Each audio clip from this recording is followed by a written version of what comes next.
May 10, 1940. The Netherlands. Dawn breaks over the Dutch border. German paratroopers drop from the sky. Panzer divisions roll across the frontier. The Dutch army, outnumbered and outgunned, fights desperately. But it's hopeless. Rotterdam burns.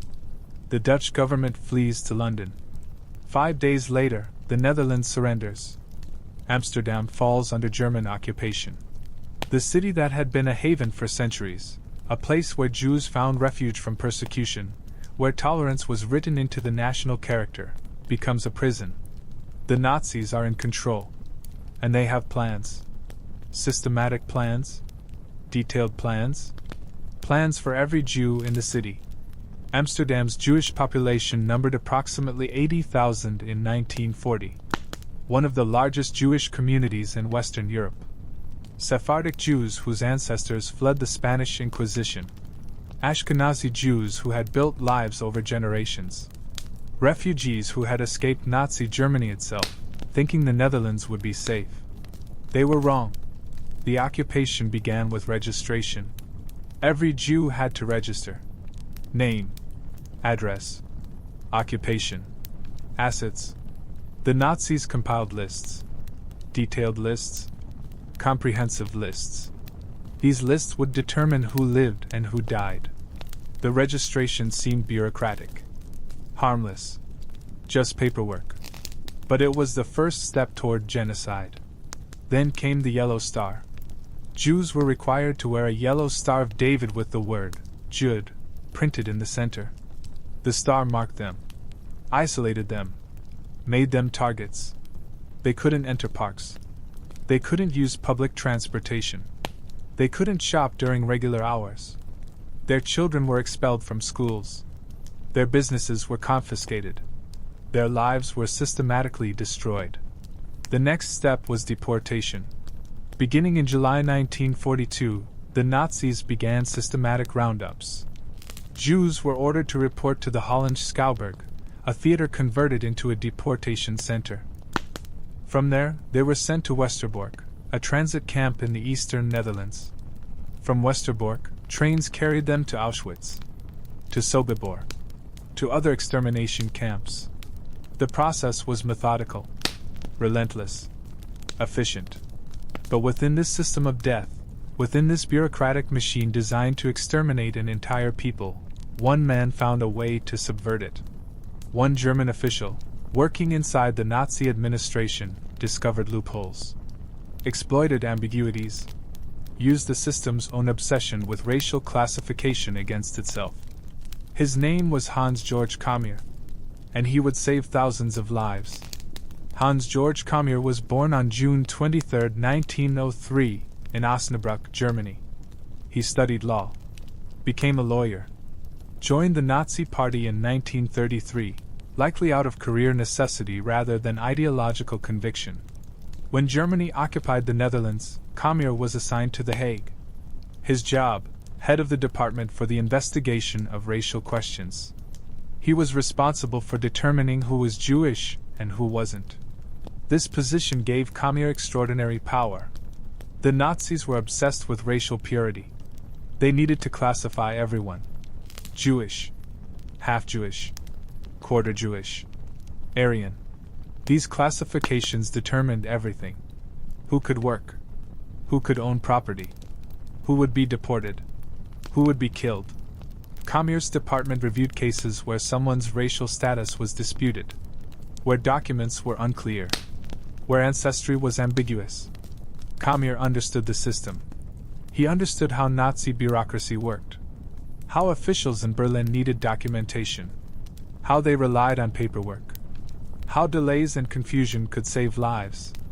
He began manipulating the process, altering documents, creating false genealogies, reclassifying Jews as non-Jews. Each reclassification meant someone wouldn't be deported, wouldn't be sent to a death camp, would survive. The process was dangerous. If discovered, Calmeyer would face execution. The Gestapo monitored everything. Suspicion was everywhere. One mistake, one careless comment, one document that didn't match, and he would be arrested, tortured, killed. But he continued. Systematically, carefully, methodically. Calmeyer focused particularly on Amsterdam's Sephardic Jewish community. The Sephardim had a unique history. Their ancestors had fled Spain and Portugal during the Inquisition. Many had converted to Christianity to escape persecution, then reverted to Judaism in the Netherlands. This complex history created genealogical ambiguities. Documents were unclear. Ancestry was difficult to trace. Calmeyer exploited these ambiguities. He collected birth records, marriage certificates, death records, any document that could establish ancestry. Then he manipulated them, created false genealogies, submitted paperwork to Berlin claiming Sephardic Jews had no Jewish ancestry, that they were actually of Spanish or Portuguese descent, that they were Aryan. The documents were plausible enough to create confusion, to delay decisions, to buy time. Berlin's racial experts debated these cases. They reviewed documents, consulted records, argued over classifications. The process took months, sometimes years. While Berlin debated, people remained in Amsterdam. They weren't deported. They weren't sent to death camps. They lived. And during those months of delay, some managed to escape, to go into hiding, to find refuge. Calmeyer's methods weren't perfect. He couldn't save everyone. The system was too vast. The machinery of death too efficient. But he saved thousands. Historians estimate that Calmeyer's actions saved approximately 3,000 Jews from deportation. 3,000 lives. 3,000 people who would have been murdered in gas chambers. 3,000 families that survived. But Calmeyer's story is complex. It's not a simple tale of heroism. Because while he saved thousands, he also made difficult choices. Impossible choices. Choices that haunt his legacy.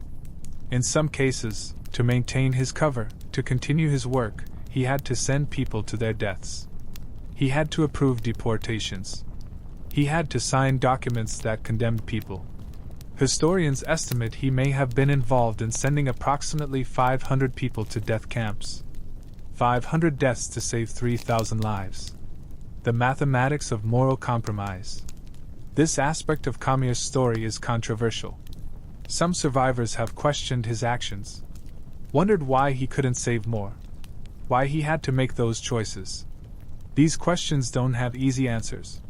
They reflect the impossible moral landscape of the Holocaust, where every choice was constrained, where saving some meant sacrificing others, where resistance required complicity. Calmeyer understood these contradictions. He worked within a system of evil. To subvert it, he had to participate in it. To save lives, he had to appear to follow orders. To maintain his position, he had to make compromises that cost lives.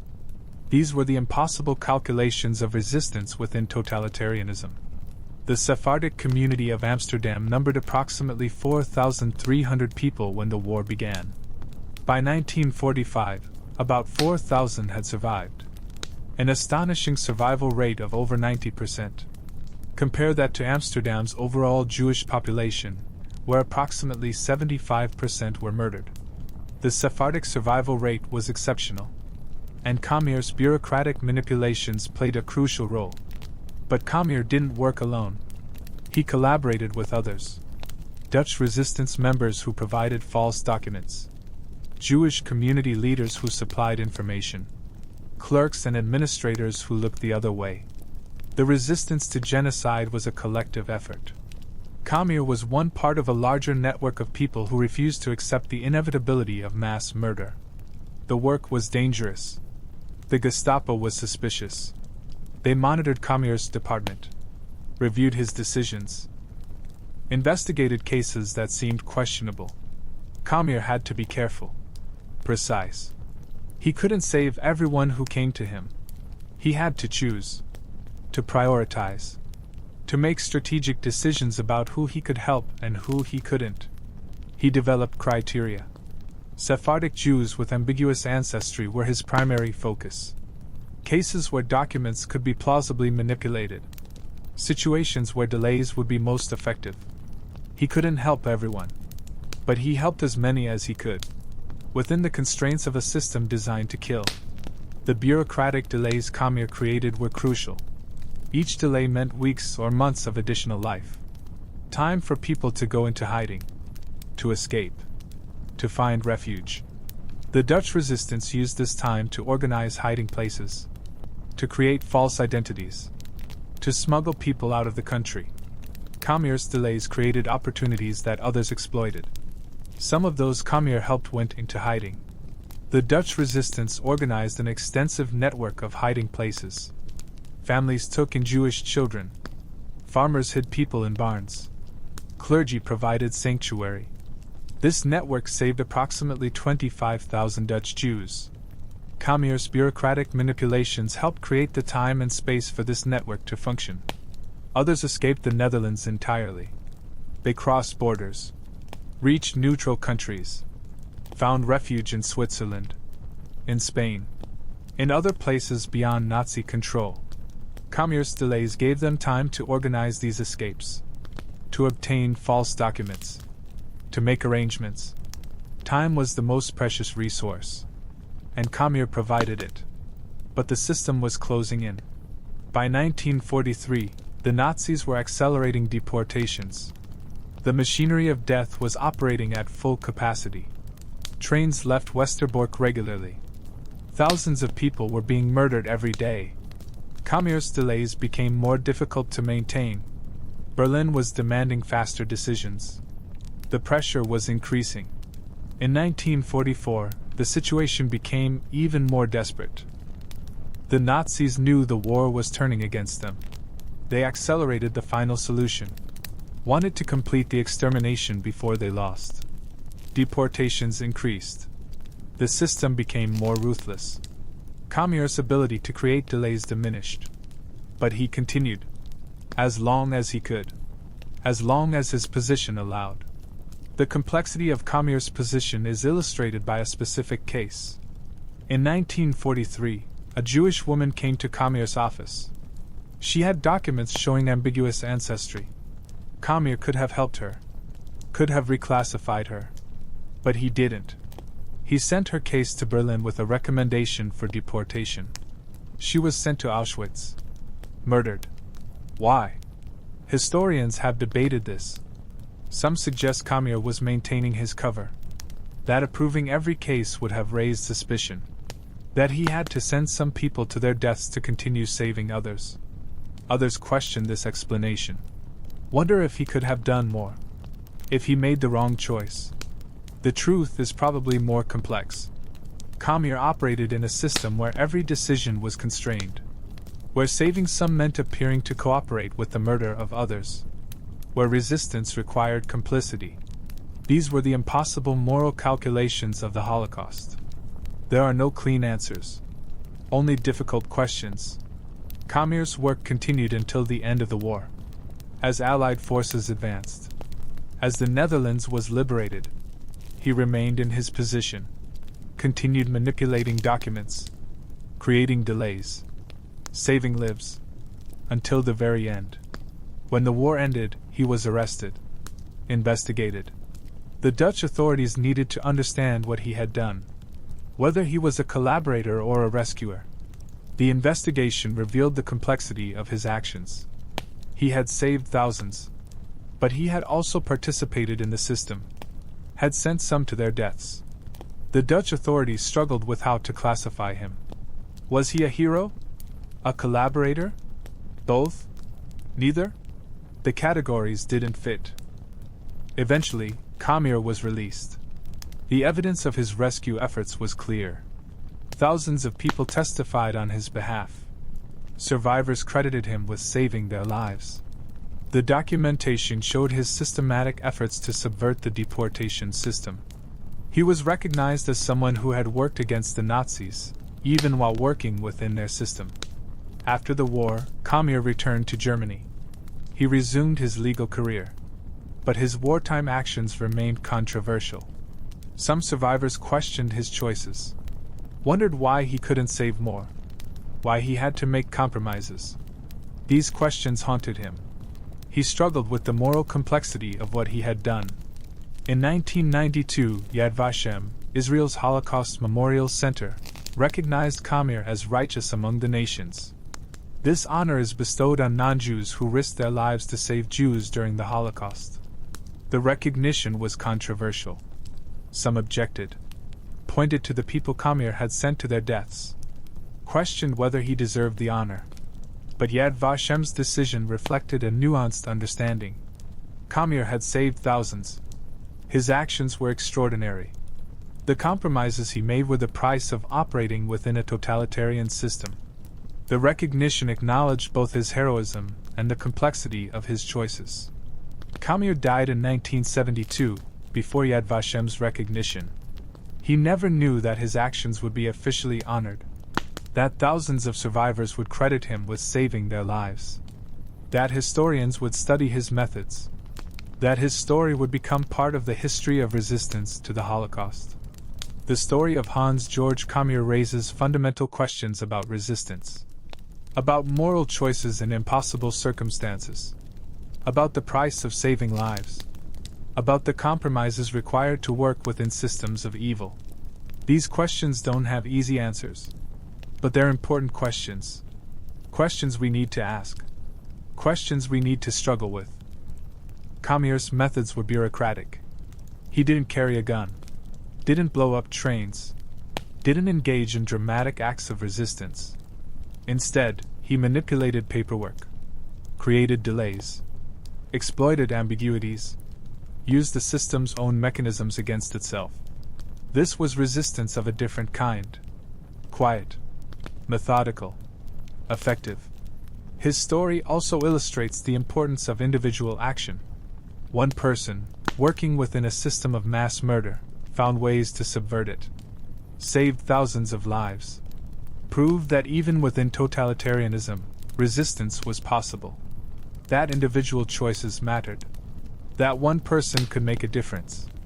But his story also shows the limits of individual action.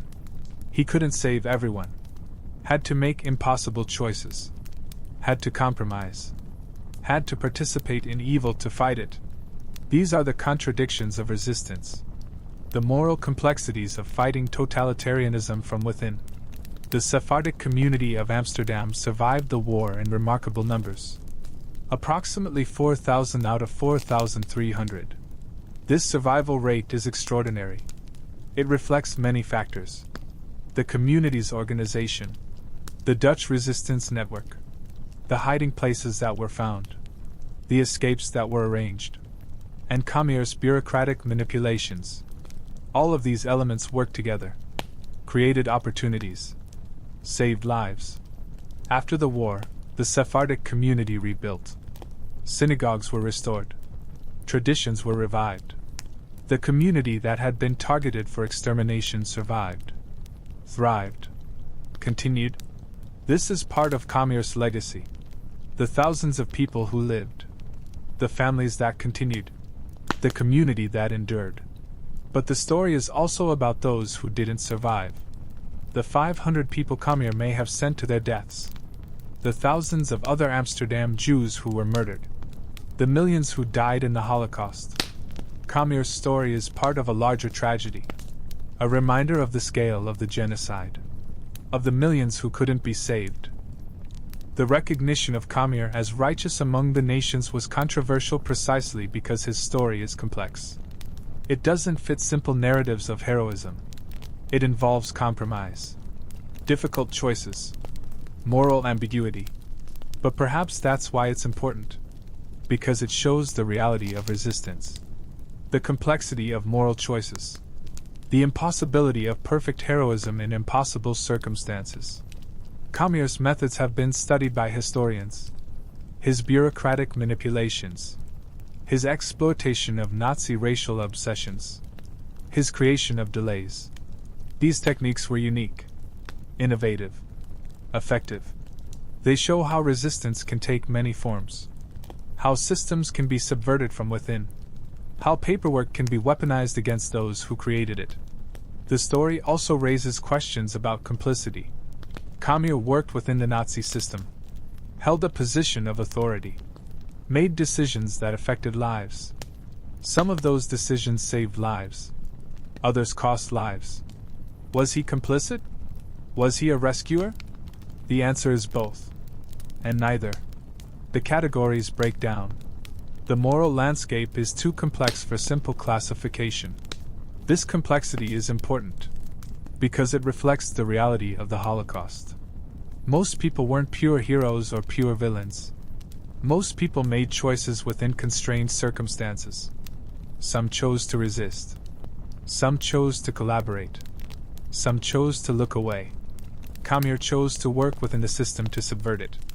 This was his form of resistance. Imperfect. Compromised. But real. The recognition of Calmeyer's actions has evolved over time. Initially, his story was largely unknown. He worked in secret.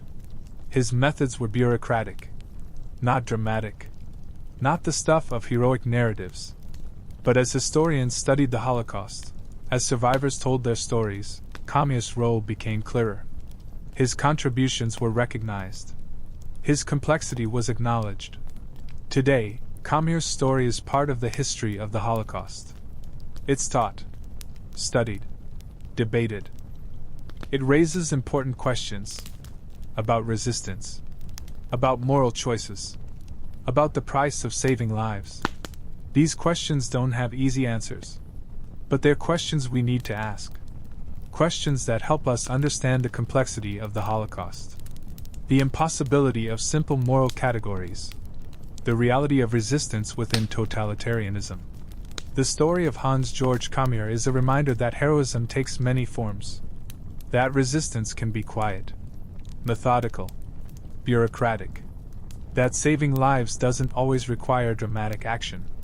Sometimes it requires careful manipulation of paperwork, strategic exploitation of system weaknesses, patient creation of delays. These are forms of resistance too, less dramatic, but no less important. It's also a reminder of the moral complexity of the Holocaust. That even those who saved lives had to make difficult choices, had to compromise, had to participate in systems of evil to fight them. That perfect heroism was impossible. That resistance was always partial, always compromised, always imperfect. But imperfection doesn't negate heroism. Calmeyer saved thousands of lives. That's extraordinary. That matters. The compromises he made, the difficult choices, the moral complexity, these don't erase what he accomplished. They add nuance. They show the reality of resistance, the impossibility of perfect choices in impossible circumstances. The Sephardic community of Amsterdam survived. That's Calmeyer's legacy. The thousands of people who lived because of his bureaucratic manipulations. The families that continued. The community that endured. This is what matters. This is what we remember. The lives saved. The people who survived. The community that rebuilt. Hans-Georg Calmeyer died in 1972. He never saw his story become widely known. Never knew he would be recognized as righteous among the nations. Never understood the full impact of his actions. But his legacy lives on, in the thousands of descendants of those he saved, in the Sephardic community that survived, in the story of resistance within totalitarianism, in the reminder that one person, working within a system of evil, can find ways to subvert it, can save lives, can make a difference. The story of the German official who saved thousands in Amsterdam is complex. It involves heroism and compromise, saving lives and sending others to their deaths, working within a system of evil to fight it. These contradictions don't cancel each other out. They exist together. They define the moral landscape of the Holocaust. A landscape where perfect choices were impossible, where resistance required complicity, where saving lives meant making impossible calculations.